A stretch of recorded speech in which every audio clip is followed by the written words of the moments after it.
Everybody to Go Local Live. I'm Josh Fenton, CEO and co-founder. We're going right into a new segment that we're kicking off today. We're going to chat with Nelson Taylor from Mott Chace. He heads up the Blackstone Group. Nelson, thanks so much for joining us. Thanks, Josh, very much for having me. We're very excited to kick this off. Real estate is hot news. It is, the market is crazy hot in Rhode Island right now, and there's a lot of factors. Give us an overview of where the market is in Rhode Island and maybe how we got here. Well, so I've been in the business for 20 years and know people who've been in the business longer than I have, and nobody has seen it as this hot of a seller's market, and since anyone can remember. We are talking about the moment properties come on the market, there are 30 to 50 people interested in seeing the property, showings over a 2-day period, multiple offers, sometimes 10 to 20 offers on one property, prices going 10, 20%, even higher over the asking price. And just to compete, buyers that probably should not be removing contingencies are removing contingencies like inspections and financing. Yeah, I mean, it's really remarkable. Both of us have been around long enough to see some of these up cycles and some down cycles. Let's talk about, you specialize in the Providence, greater Providence area. Obviously, Mott Chace covers the whole state. But let's talk about the east side of Providence, which is one of the super hot areas of the Rhode Island real estate market. Talk about what you've seen over the course of the past 24 months and how much of it is tied to the pandemic. Well, it's interesting. At the beginning of the pandemic, probably about, and we're a team of 7 agents, and whatever happens to us is sort of a microcosm of the business. And at the beginning of the pandemic, about 70% of our buyers and 70% of our sellers pulled out of the market. But once we reached phase 3, most of the buyers came back and sellers started to trickle in. So the market stayed strong throughout the pandemic. It was just less transactions. And once we hit phase 3, it was off to the races again. And these were people who already were in the process of thinking about buying. So certainly once that happened, the market started to skyrocket. And then we had this whole new buyer, which we'll just call COVID buyers. These are people who need an extra home office, who've decided they want a bigger yard. They don't want to be in a condominium.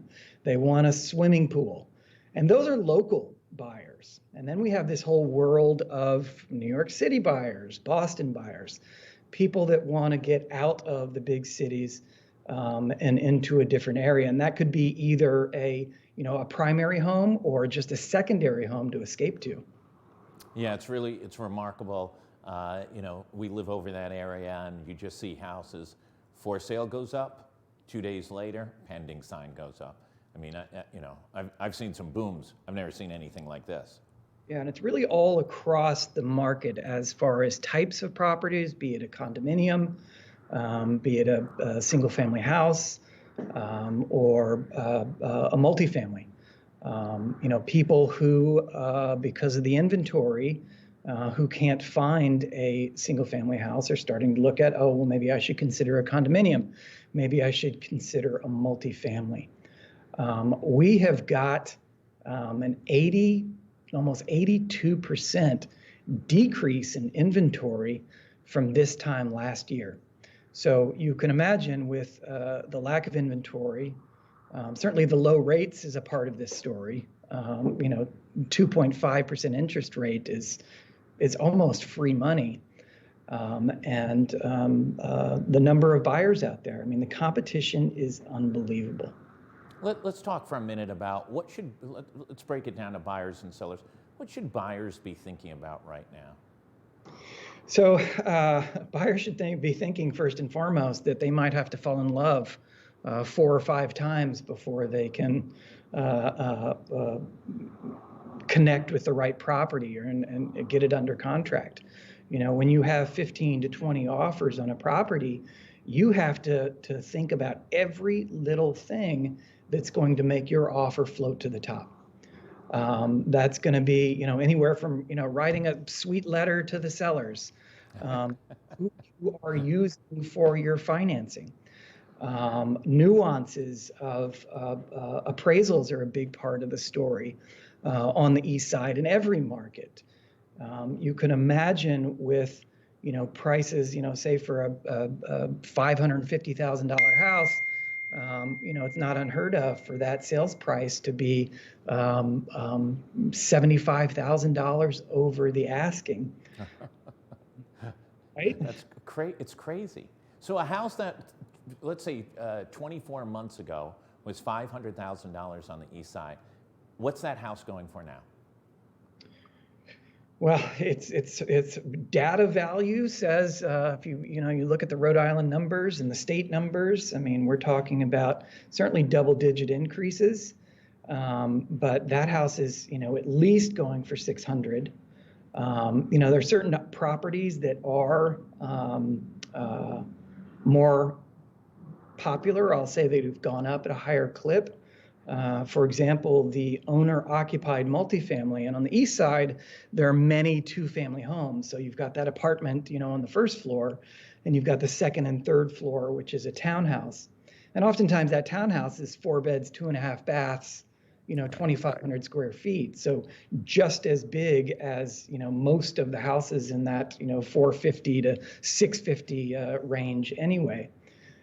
Those properties, those have gone up even in the last 18 months. Those have gone up 40% in value. It's crazy. Talk about sellers. There's almost no inventory in certain portions of the state, east side of Providence, Newport, Narragansett, places like that. Talk a tad about, listen, I'm a seller, maybe the kids went away to college or left the house. What should I be thinking about as to my next step? And sure, I'm going to get a great offer, but where am I going to go? Well, that's the name of the game, is finding the next property. And certainly if you need the funds from what you're selling to buy something, selling a property and expecting to find something in 45 to 60 days, it's a huge, huge risk. We're starting to see sellers put contingencies upon the sale of their house that they have to find something. And as a buyer, that could mean waiting for 120 days plus. We've certainly seen a lot of sellers say, you know what, I'm going to take advantage of this market how it is right now. Again, hotter than we've ever imagined. I don't personally see that there's going to be any change in this market for the rest of this year, maybe into next year. But some sellers are saying, you know what, I'm just going to go rent something. Sell my house, I'm going to cash in for the best number that I can achieve, and then I'm going to go rent something for a while and let the market settle down. Has Mott Chace thought about building those little pods and they can rent them out for people who've sold their house and are looking for the next one? How big a factor? That's what we need. That's right. How big a factor are these out-of-state buyers? You look at the data from the association, the Realtors Association of Rhode Island, and you see these significant upticks in the number of purchasers, especially from New York, but also Boston and the Connecticut area. And it appears anecdotally that both on the east side of Providence and places like Newport, first of all, they're cash buyers. They walk in.